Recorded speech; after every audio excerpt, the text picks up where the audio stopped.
Aleluia. Enquanto você está de pé, leia a Bíblia comigo. Eu gostaria de chamar a atenção dos irmãos para abrir no livro de Lucas, no capítulo de número 2. Aleluia. Grande é o nome de Jesus. Lucas, capítulo de número 2. E o versículo de número 1 a seguir estaremos lendo sobre o nascimento de Jesus. Glorificado seja o nome do Senhor. Oh, aleluia. Logo depois o grupo Ágape vai estar louvando a Deus. Assim diz a palavra do Senhor no livro de Lucas, capítulo de número 2. E aconteceu naqueles dias que saiu um decreto da parte de César Augusto para que todo o mundo se alistasse.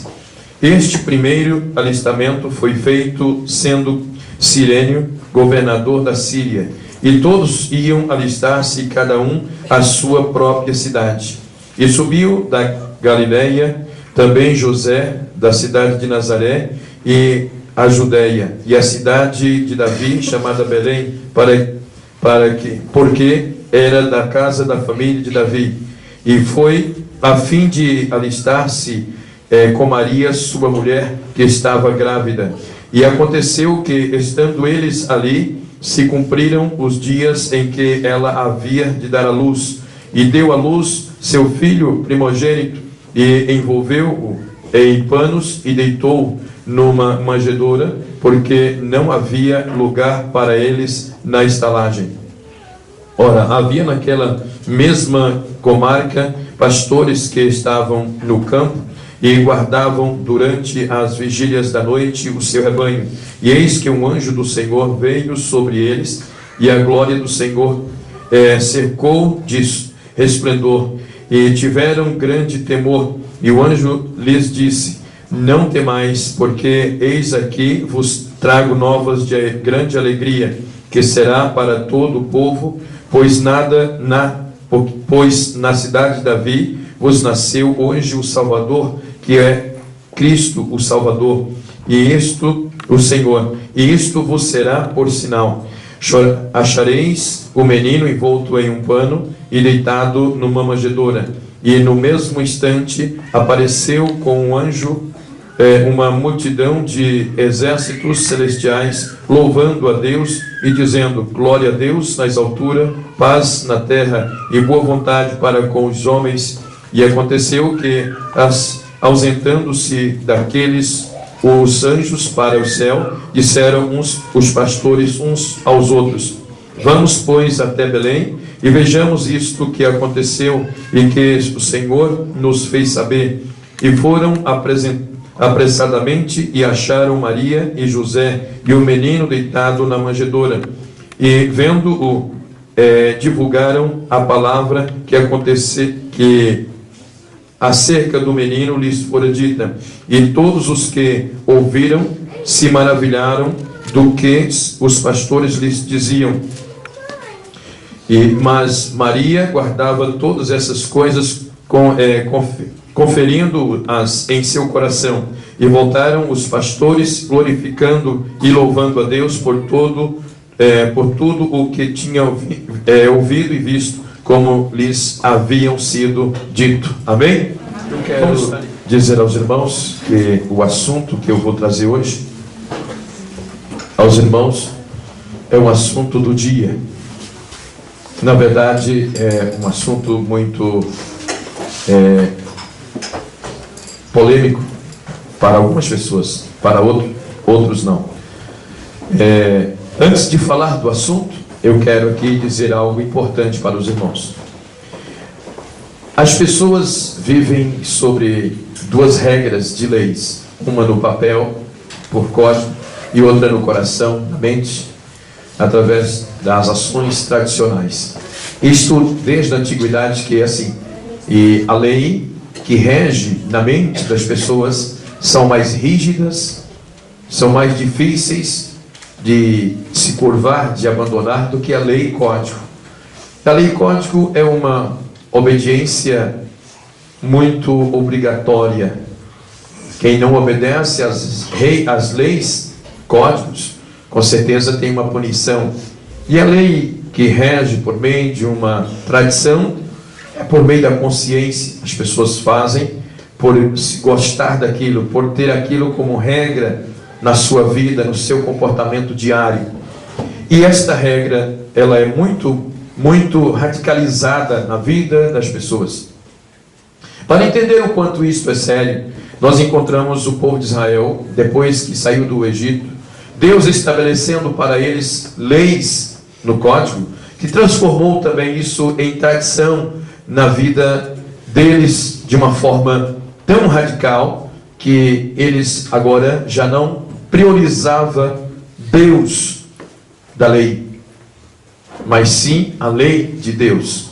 Quando isso atravessou milênios, e quando chega na época de Jesus, os judeus estavam tão radicalizados na tradição arrancada da lei, que eles priorizavam de uma tal forma que Jesus e João Batista criticaram eles, dizendo que eles eram sepulcros caiados, dizendo que eles eram hipócritas, e eles, porque recebia este apelido de hipócritas, justamente por causa do radicalismo na sua tradição.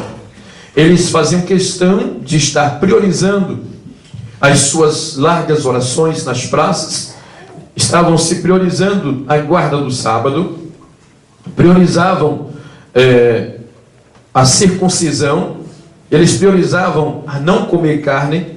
Isso estava impregnado na mente, no coração do judeu, que Jesus, quando chegou sendo o prometido na própria lei, eles discriminaram, eles reprovaram, eles crucificaram. Veja só, eu repito, eles tinham a lei na mão, e na própria lei que eles tinham na mão, a lei e os profetas, já falava do Messias prometido.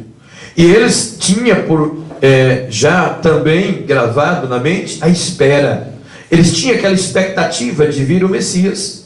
Então não era para eles menosprezar se eles tinham na mão o Antigo Testamento que falava do Messias que havia de vir, que estaria vindo para salvar a humanidade. Eles tinham na mão a lei, então era para receber de braços abertos a chegada do Messias. Mas o radicalismo que eles estavam dentro da tradição era tão grande que cegaram os olhos e fizeram não entender quem era aquele que estava no meio deles, sendo que o que estava agora no meio deles, trazendo uma nova tradição, uma nova vida, uma nova lei, era exatamente aquele que já estava sendo prometido pela lei, mas eles não conheceram. Por isso está escrito por João, que ele veio para os que eram seus, e os seus não lhe receberam, mas a todos quanto receberam, deu-lhe o poder de serem feitos filhos de Deus. Era para os gentios o discriminar, reprovar Jesus, e os judeus receber, pois os gentios não tinham um livro na mão, e nem tinham uma esperança do Messias, enquanto que os judeus tinham. E quando chega o Messias prometido, eles reprovam, eles não aceitam. Mas por que eles não aceitaram? Exatamente por causa da segurança que eles tinham, da tradição que eles tinham gravada no coração. Porque na mentalidade deles, ou até mesmo na prática, as obras de Jesus, as palavras de Jesus, os ensinamentos de Jesus contrariavam aquilo que eles estavam acostumados a seguir. A tradição era muito forte. Quando eles diziam que não podia comer carne de porco, comer carne de hipótese alguma. A igreja primitiva, nós não encontramos no Novo Testamento prova disso, de que não pode comer. No guarda do sábado, no antigo, para os judeus, trabalhar no sábado era uma afronta diretamente a Deus, enquanto que Jesus chega fazendo obras no sábado, e a circuncisão era para eles, para ser um verdadeiro hebreu, tinha que ser circuncidado. Chega a nova lei e que não havia mais necessidade de ser circuncidado, e eles não aceitavam isso de hipótese alguma, pelo fato de estar tão arraigado na tradição, que eles não conseguiram assimilar a verdadeira lei já escrita, por causa do radicalismo que eles estavam seguros, presos no coração. Irmãos, agora observe bem, Pedro, um bom judeu que era, ele na verdade não queria de jeito nenhum abrir mão dos costumes da lei, e por causa disso Deus lhe deu uma visão. Pedro teve uma visão que via do céu descendo um lençol cheio de animais, amarrado pelas quatro pontas daquele lençol, E ele via que naquela visão o Senhor falava com ele assim: Pedro, mata e come. E ele disse: não, Senhor, jamais eu vou comer, eu vou matar e comer esses animais que nunca foi tocado em minha boca, esses animais imundos, impuros. E Jesus, e naquela hora, naquela visão, Deus disse para ele: não chama de imundos aquele que Deus o consagrou. Aqueles animais que ele viu naquela visão são todos os tipos de animais. E essa visão ela tinha dupla finalidade. Primeiro, para mostrar que não fazia diferença os animais que eles não podiam comer, agora comer, não havia diferença. E em segundo lugar, Deus estava mostrando para Pedro que não havia agora diferença entre judeu e gentio, porque Deus queria salvar uma casa, uma família de um homem que estava ali com seus empregados, que era Cornélio, e ele era gentio com toda a sua casa, e Pedro precisava de pregar o evangelho para aquela gente, e Pedro, por ser um judeu, não podia entrar lá, porque era imundo para ele, era discriminado. Por isso Deus deu a ele uma visão, para que esse radicalismo fosse quebrado, e ele viesse a dar atenção para Cornélio, e ele ficou entendido que agora não podia mais deixar de comer carne, e também não podia deixar de pregar o evangelho. Mas veja só, Pedro foi informado pelo próprio Deus, Pedro foi notificado pelo próprio Deus que agora não havia mais diferença.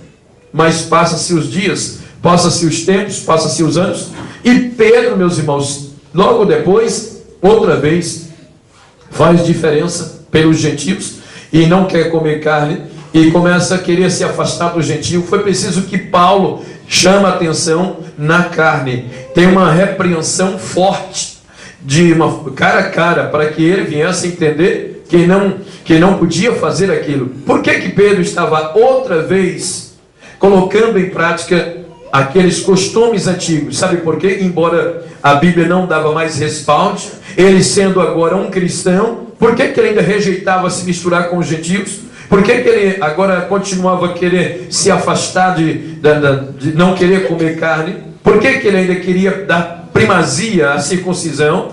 E por quê? Por causa do radicalismo tradicional.